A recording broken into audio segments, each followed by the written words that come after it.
to one's best scientific and psychological understanding of the world, and one should take care not to distort scientific facts? Yes. Okay. And people are fallible. They make mistakes, and you should do your best to rectify those mistakes. Is that correct? Yes. Okay. Now, real quick, I just wanted to show you. I'm going to share my screen here real quick.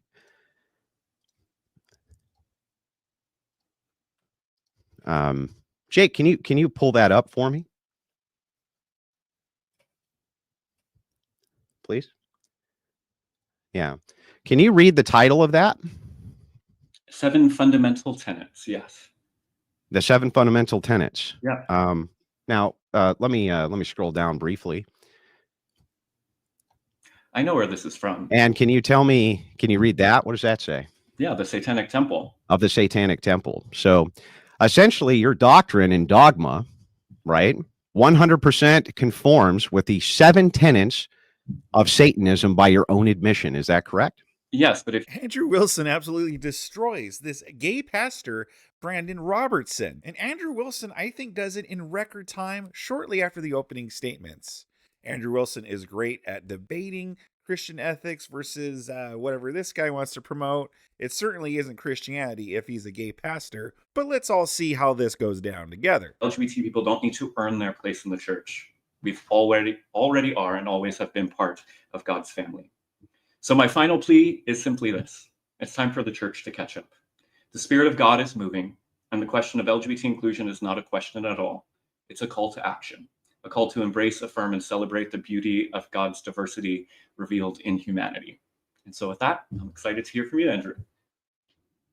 All right, Andrew, it is your time. You got 7 minutes on the clock, but guys, just after this, after Andrew's opening statements, we will be reading out some super chats. So Andrew, floor is yours.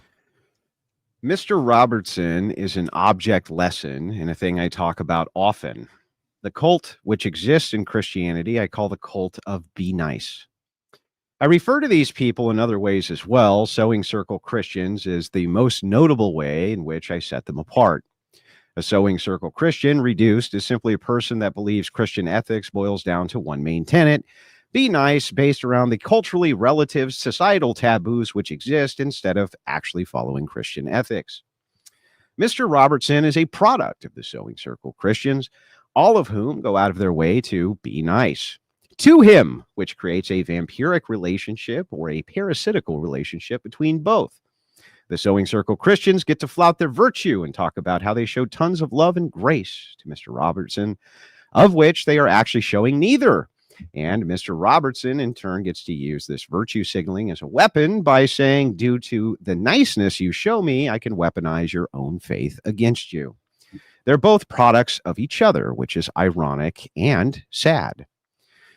Mr. Robertson is, simply put, a subversive. He's here with a specific mission, which is to subvert Christianity, and he takes great joy in doing so. You can see him smiling even right now.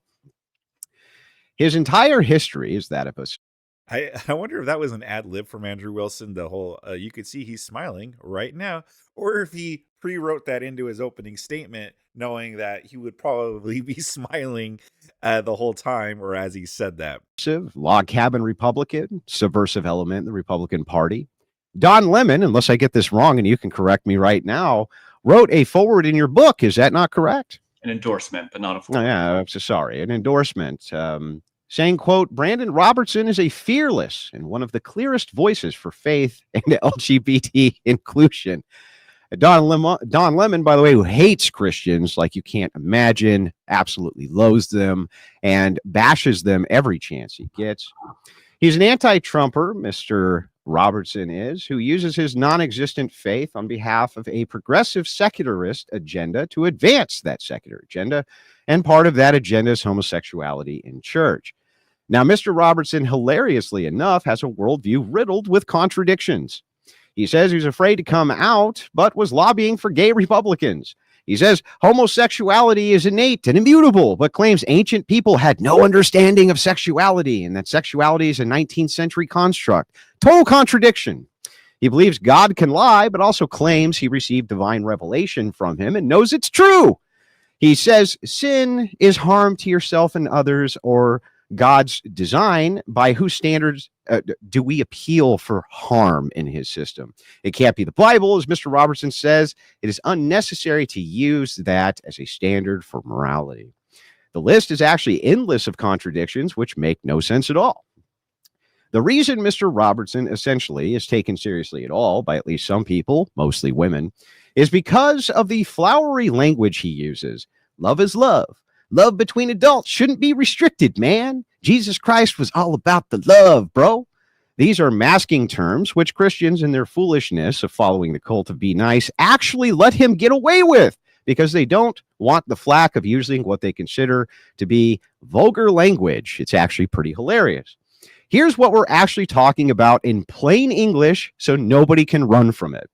Mr. Robertson believes that marriage between men and the consummation thereof is pleasing to God. Consummation to him means a man sticks his penis into the anus of another man and ejaculates into it. This, he thinks, is pleasing to God. Further, that pornography is not objectionable, but that it is also pleasing to God when many men put their penis into other men's anuses and ejaculate. If these are true, which I'm pretty sure they are, how can you be a gay pastor? Like, how can you just be a pastor of the church and advocate for these things? It doesn't make any sense. This Brandan Robertson is a walking contradiction. What we're actually talking about here. Don't look away. That's what we're actually talking about. Not love between two men in the church, but the acceptance it's pleasing to God to stick your penis into feces. That's what we're talking about. From his view, Jesus rejoices at this. That's what he's actually saying. And that multiple men doing this with each other is what Christ would want. Jesus died on the cross so that men could have orgies. You may think this sounds absurd, because it does, but it's his actual view. And no, I'm not sugarcoating it. I'll demonstrate it shortly, in fact, when we get into the cross-examination. Now, Mr. Robertson also has a problem with morality. Mr. Robertson has to date never actually established his moral standard except from consensus and intuition. Of course, the glaring contradiction there is that if it's the vast majority of Christian intuition and consensus that LGBTQ churches are a reflection of the will of Satan, he can't object. Consensus and personal intuition sounds like secular humanism to me. Maybe I'm wrong, but that's what it sounds like. What do you guys think? Sound off in the comment section below. Let's continue. To fully put Mr. Robertson to the question on his beliefs today, and a few things just to respond to in my opening. He says, do queer people belong in church? They always have been. Yeah, to repent. They're there to repent, and they're there to be treated for the spiritual sickness which afflicts them, called homosexuality. The heart of the gospel is love, liberation, salvation. It has nothing to do with liberation. That's a new doctrine. This came around during Enlightenment principles, as well he knows. He says that it should be inspired by authority, psychology, and science. Psychology, sir, is not scientific. All right, it's not. That is not science. It's not even a soft science. It's the study of the mind. There's no scientific methodology really utilized in psychology at all, except perhaps for data gathering purposes. He says there's no place for a male-female binary. Well, Paul would disagree. He says there's zero moral harm, but we haven't established a harm principle. He says the tradition means condoning slavery under Christian ethics when it was indeed Christians themselves who were the primary abolitionists of slavery. Amen. Openly gay pastors, he says, can serve as ministers. Why? Because he wants to serve as a minister. So with that, I'm actually happy to just kind of yield the rest of my time and dive right into this debate. All right, gentlemen, I'm going to quickly read out a few super chats. For the ones that I'm not reading out, we have to keep them TOS, guys, but I do appreciate the support. Ryan Slater gifted 5 Rattlesnake TV memberships. The Ghost of Pinochet said, queer pastor, more. Sure. Okay. Belief should conform. All right, fellas. Well, I mean, are you guys comfortable just doing open dialogue, Yeah. or would you like to do a... Yep, okay, open Yeah, dialogue. let's do open dialogue. Can we clarify a few terms before we dive into the debate? Just kind of get a few things clarified. I was going through, you have a multitude of videos, and I kind of went over. Wait a minute. He actually watched some of Brandan Robertson's videos. He actually studied for his opponent. Wow. Matt Dillahunty could learn a thing or two from Andrew. positions, and I just want to make sure that this is correct. Essentially, you believe that people should strive to act with compassion, empathy towards everybody and kind of all creatures which exist, right? Yes. Okay. That there is a struggle, an ongoing struggle for justice, and that that needs to prevail, right? Including if it needs to prevail over the law, which Jesus Christ himself did, right? Yeah. Okay. One's body is their own, and it's not subject to somebody else, right? And their will. I would talk about God having some authority and ownership of that too, but yes. Okay. Freedoms for people should be respected. And you should not in any way unjustly encroach upon other people's freedoms. Sure. Okay. Belief should conform to one's best scientific and psychological understanding of the world, and one should take care not to distort scientific facts. Yes. Okay.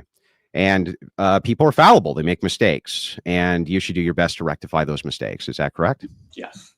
Okay. Now, real quick, I just wanted to show you, I'm going to share my screen here real quick.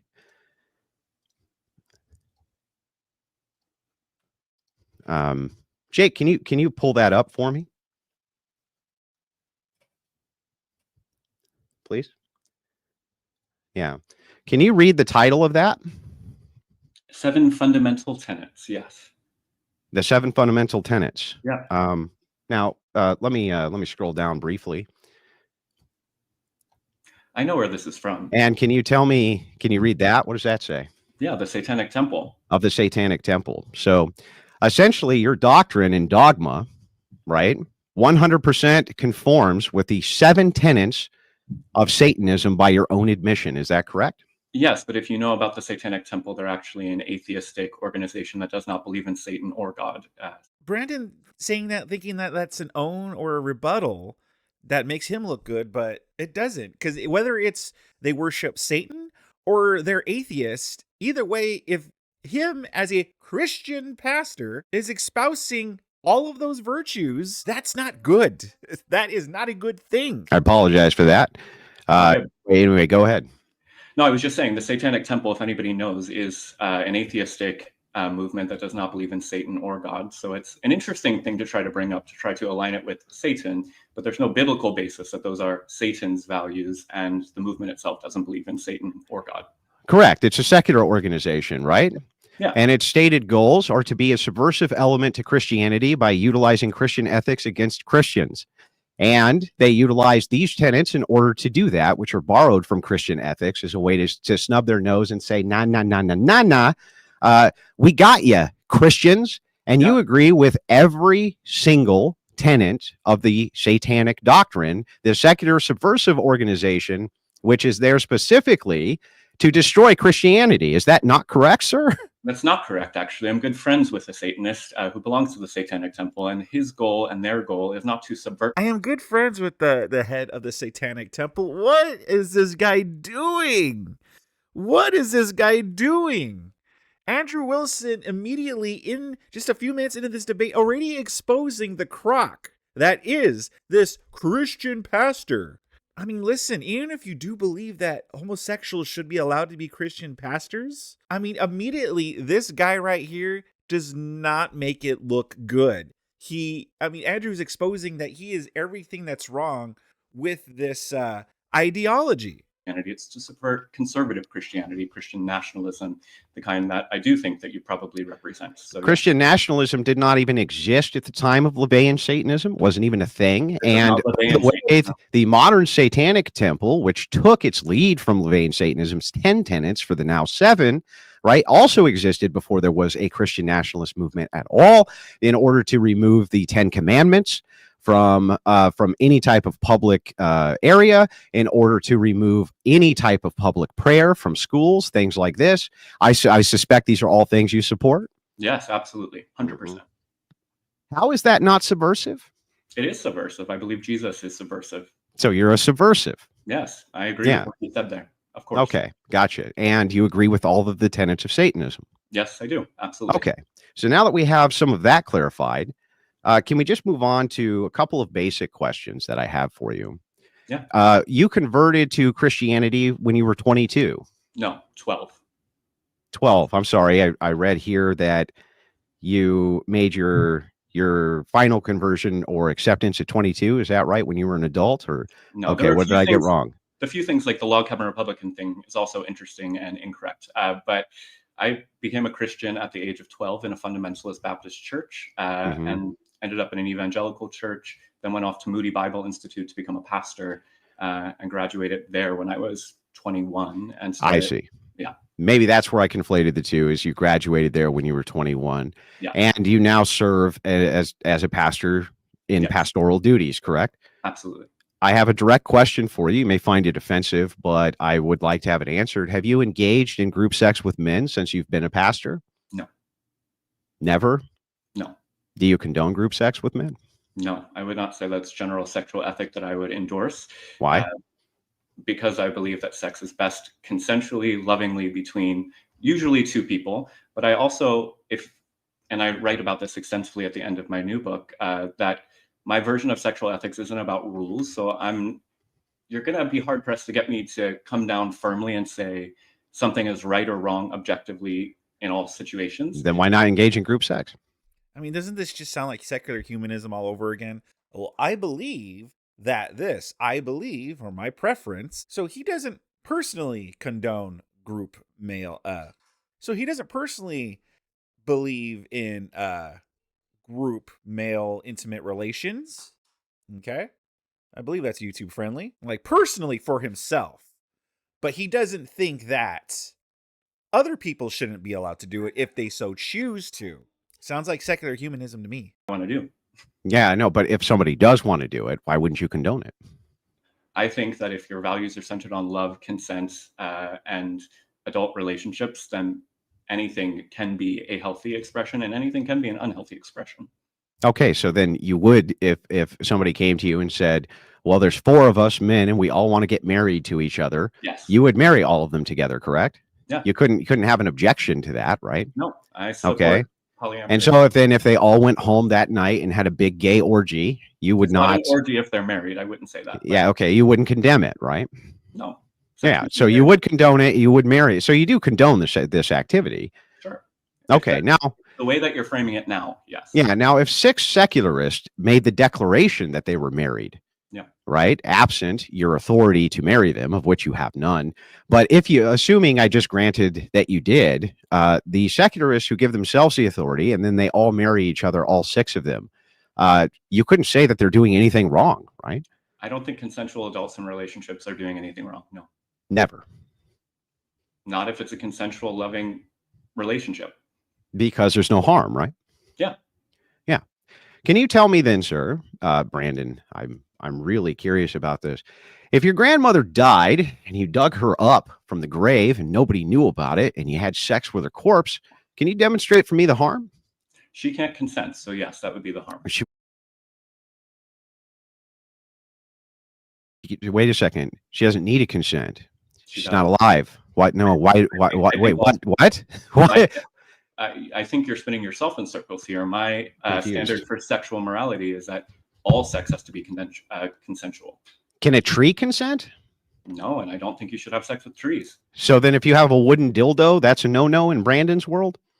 I think that's a little bit different than having sex with a tree. But why is that different? I think sex toys and trees are different. Because it's dead, Brandon? I honestly am not sure exactly what Yeah, because it's dead, right? The wooden dildo's fine, because even though it's a part of the tree, because it's dead, right, Brandon? This is an absurd word game. Can you answer my question, please? It's not an absurd word game, right? Yeah, because it's dead. So then if grandma's dead, what's the objection? I think consent between human beings is how sex should be lived out. Yeah, that's not a human being. That's a dead body. It's a corpse. It's not a human. I think it's still a human being. What makes it a human? Do you consent? What do you think about masturbation on your part? I'm interested. Well, I think it's sinful, and that you should stay away from doing it. Now I've answered that question. Let me finish. You can ask your questions, right? We got a long debate here. Yeah. But can I finish my inquiry, please, before you move off of it? If you masturbate with a wooden dildo, and that's conceivably fine, but having sex with a tree which is alive is not, then the only threshold breaker there is that the wood is dead. That is the only. Well, then what's the threshold breaker, Brandon? human. Tree. I believe Yeah. sex. What, I don't. okay. I don't concede the point that a dildo is a tree. First of all, but I also. I didn't say it's a tree. I said it's part of a dead tree. So then, what if we just cut off grandma's head and you just had sex with that? I believe that a sexual relationship has to be consensual between two human beings. Yeah, but they're not what makes them human beings? They're not alive.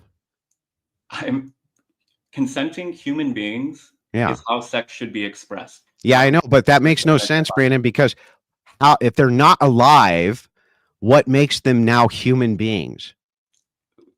Clarify which one you're talking about at this point. Well, a human being, you're talking about a corpse, right? A corpse. Yeah. And I'm guessing you don't think that it's okay to have sex with any part of a corpse. Not a consenting human being, yeah. Right. You can't have sex with any part of a corpse, but you can't have sex with anything that's alive that doesn't consent. So if you have sex with wood, right, that's a part of something which is dead, just like if you were to have sex with grandma's head. How am I wrong, Brandon? I think you're wrong because, again, the way I center my sexual ethics is not through confining, but through a set of values in the middle and moving out from there.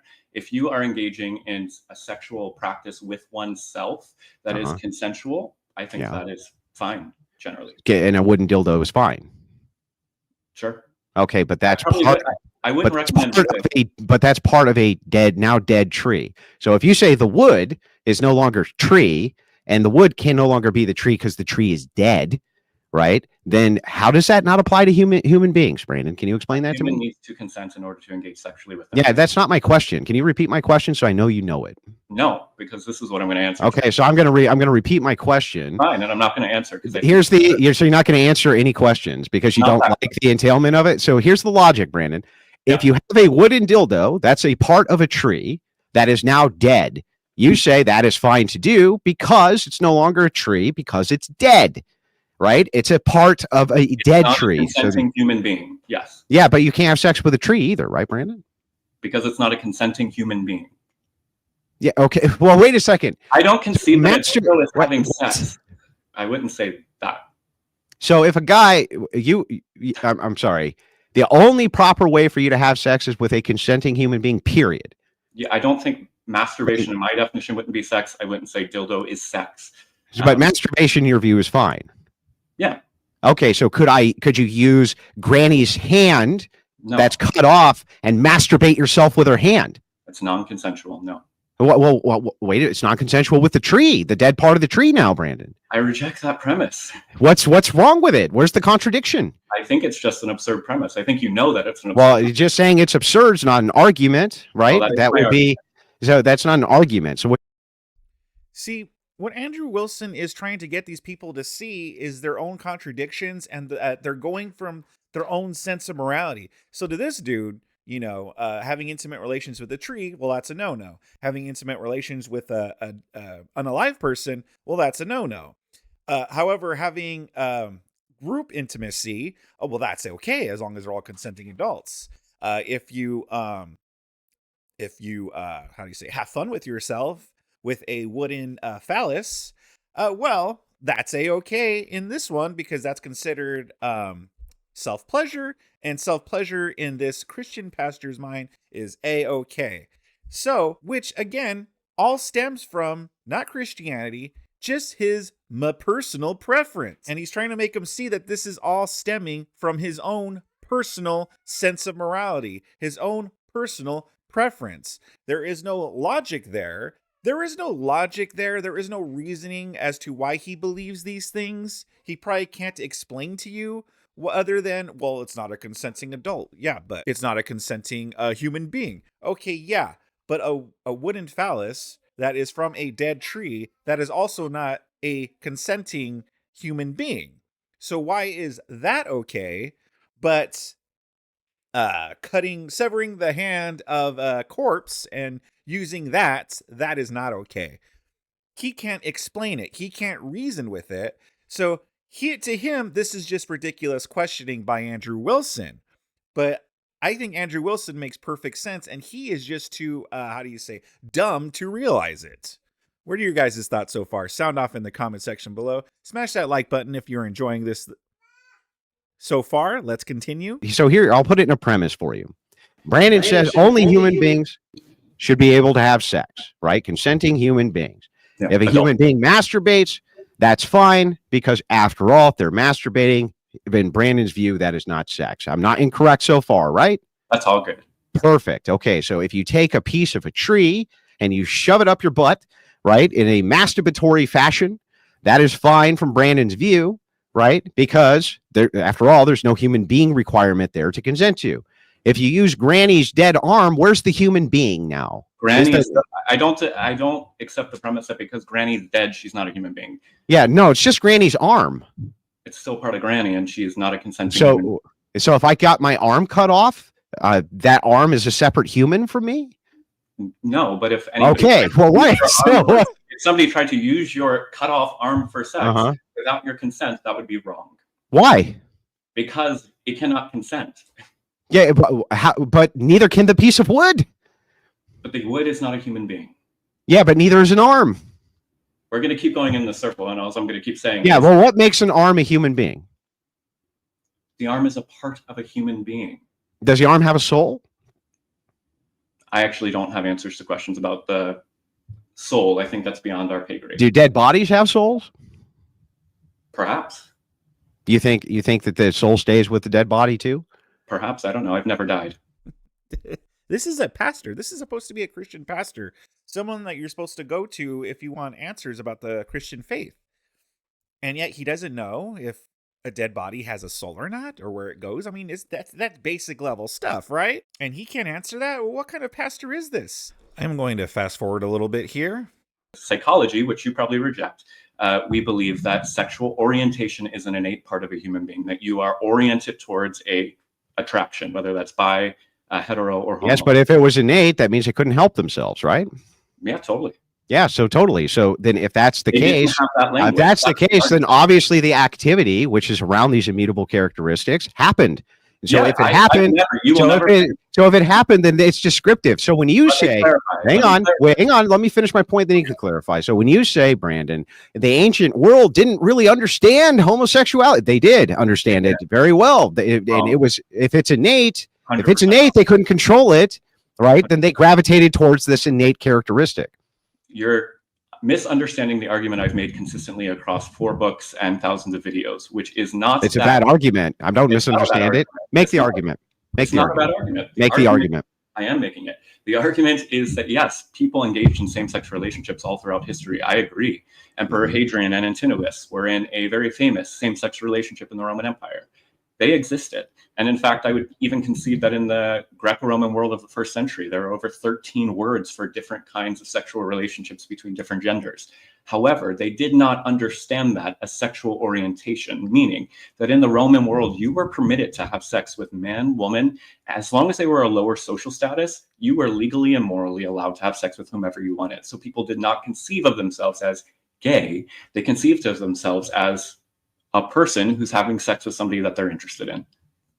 Yeah, okay. But this is an immutable characteristic, yeah? I believe so, yeah. That attraction? Mm-hmm. Okay, so if that attraction is an immutable characteristic, then they were following their immutable characteristics and their proclivities, correct?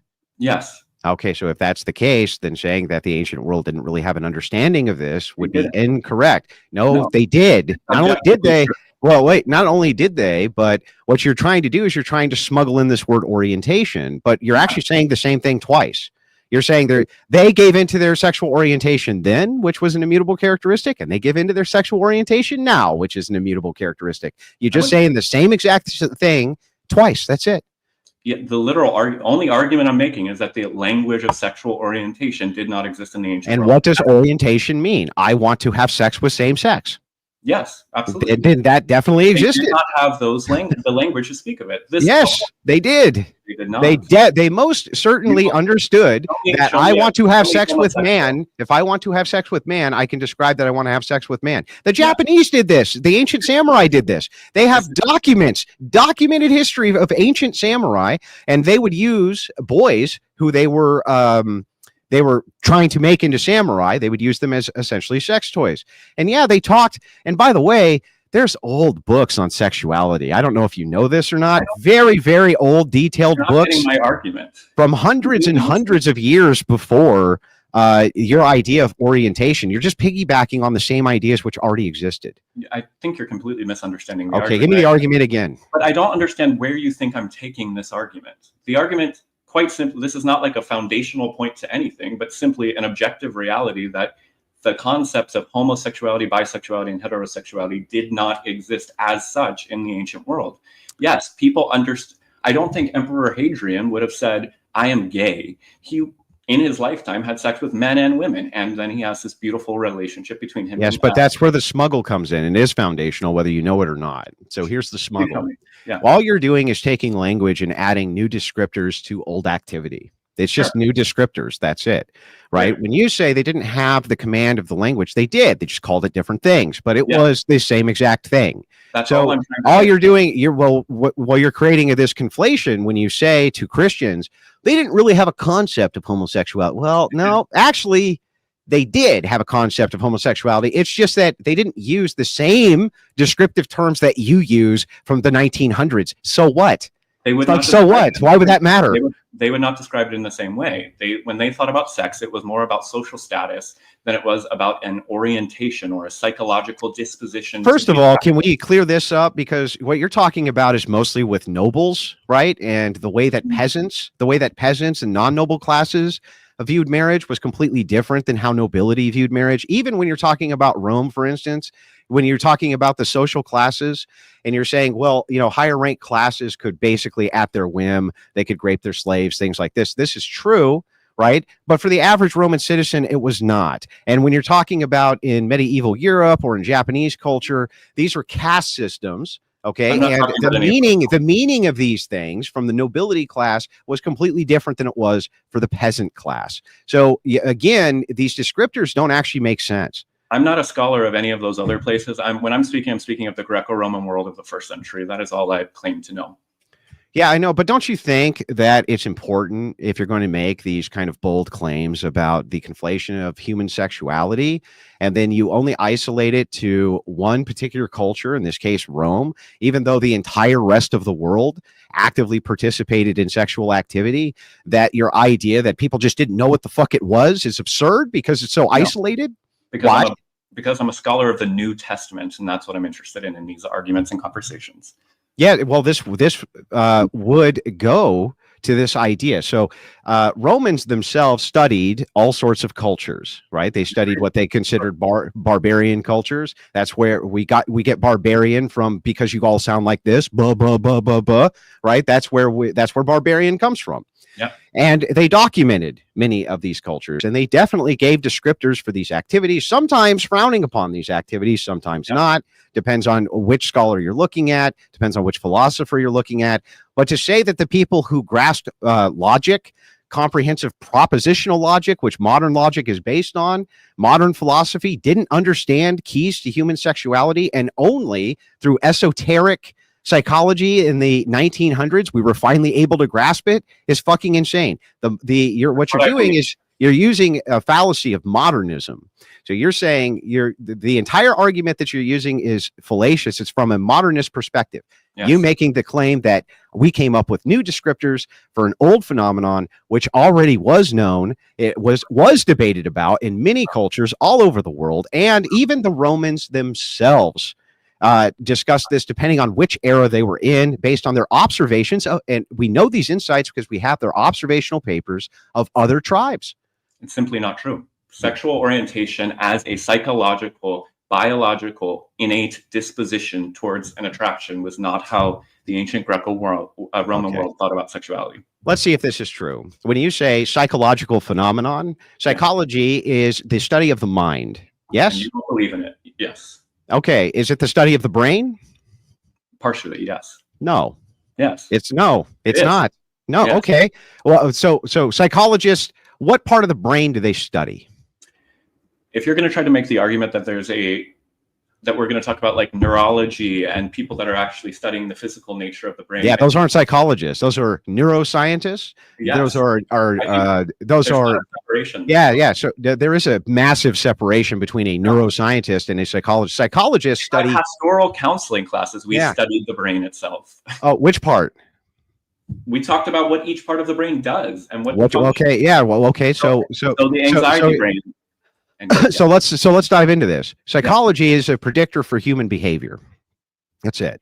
That's all it even can be. Okay. Yeah.